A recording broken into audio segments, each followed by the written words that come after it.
Demographics is one of the most important parameters affecting global toys and game sales. Global children population has been declining, resulting in smaller households and greater spend per child. However, this is a transitory period, and as a result of this, global children population will set to rise again. Currently, global children population, 0 to 14-year-olds, account for 26% of all population. This will set the decline to 25% by 2020. Nevertheless, there is a decline. This still represents 60 million extra children. This segment represents great opportunities for toys and games manufacturers. In absolute terms, Asia Pacific and Middle East and Africa have the largest 0 to 14-year-old population.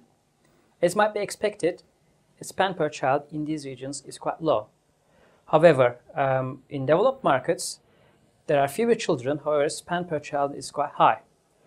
Most strikingly, in the countries where there are more than one children per household, spend per child for toys and games per annum doesn't exceed more than $50. Of all the countries where spend per child is less than $50, Poland, Romania, Russia, China, and South Korea stand out. In these markets, average number of children per household is between 0.5 and 0.7, same as most developed countries. However, spend per child in these markets is still quite low, representing greater opportunities for toys and games manufacturers. For a number of years, couples have been postponing having children.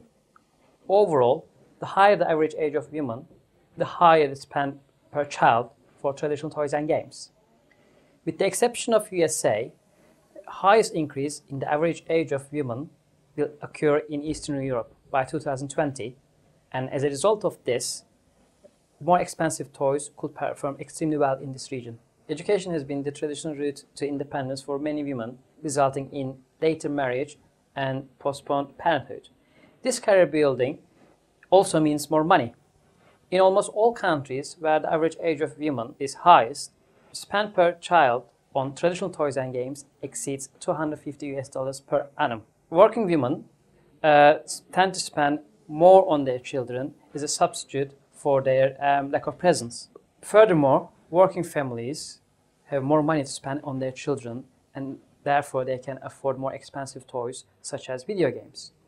In absolute terms, China, India, and Brazil will have the highest increase in terms of number of working women. So these markets will be the ones to watch in coming years. Single-parent households tend to be among the poorest, creating a need for cheaper products.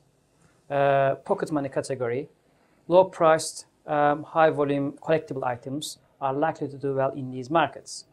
In absolute terms, Brazil, India, and USA will record the highest increase in single-parent households, all adding more than 1 million new households to this group by 2014.